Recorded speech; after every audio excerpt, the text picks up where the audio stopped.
ml.org.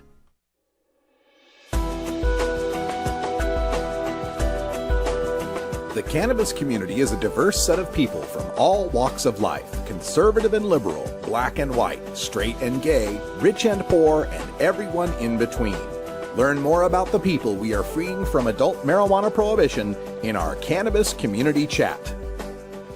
Welcome back, everyone. 23 after the hour, and today I want to refer to a story that appeared in the Oregonian saying that a key lawmaker says a marijuana overdose in an Oregon resort town shows the need to go slowly on making pot-infused candies, cookies, and other edibles available to the public. The key lawmaker in question is Senator Ginny Burdick. She's a Democrat from here in Portland, but more importantly, she's the co-chair of the committee that's working on implementing Measure 91. She said she's not willing to allow the sale of marijuana edibles until regulators figure out how to control potency and keep them away from kids, saying, quote, "I don't think we're in a position to approve any kind of edibles right now.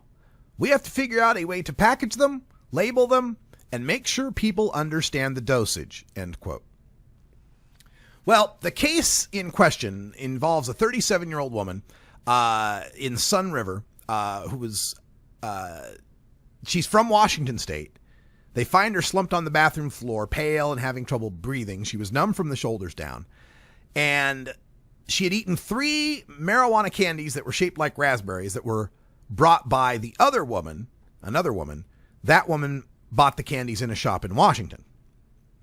So we have a woman from Washington who bought candies, medical candies in Washington, or medicated candies in Washington, brought them to Oregon, which right there is a crime. That's trafficking.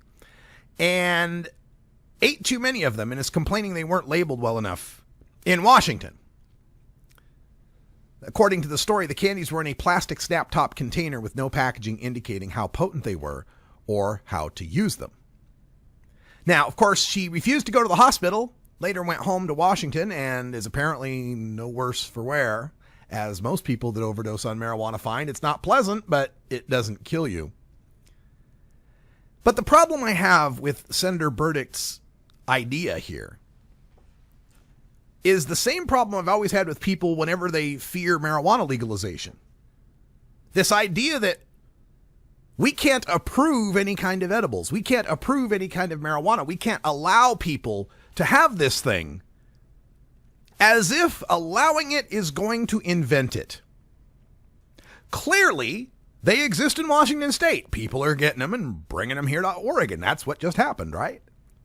And clearly, they exist in the current medical marijuana dispensaries with hardly any labeling, testing, potency requirements, at least nothing as strict as what you'd find in Colorado. So we have a situation in Oregon where these medicated edibles have existed for years. And there's been the scares. Oh no, watch out at Halloween, you might get a medicated candy, that never turn out to be true. So how is it that we've been able to survive here in Oregon with thousands of people having access to purchasing these medicated edibles?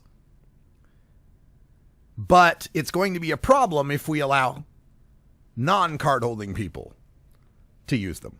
Well, there's some arguments for that. These patients have pretty high tolerances. They can drop a 25 milligram chocolate and not even hardly feel it.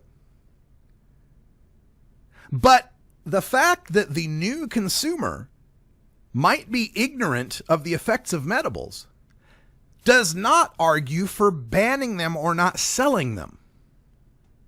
Clearly, they're a popular item. They were very popular in Colorado. They're very popular in Washington. And when we legalize here in Oregon, they're going to be very popular as well. And part of this comes from our society's relentless demonization of smoking.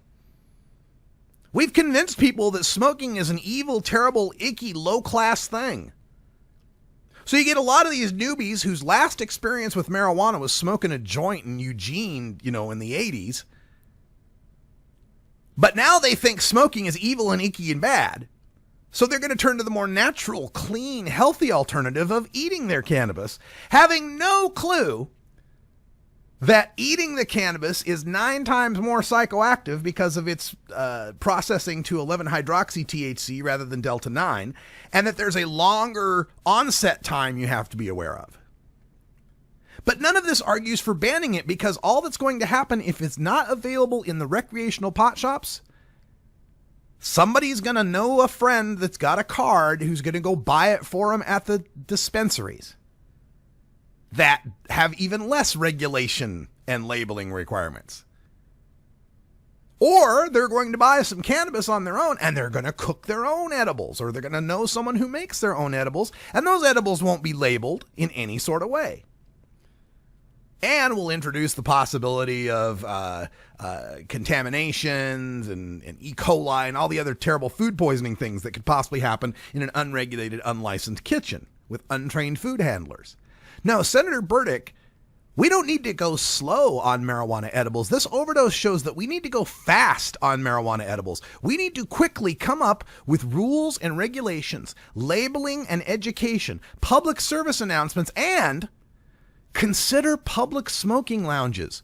So some of these newbies who want to just smoke a joint have some place to be able to do it.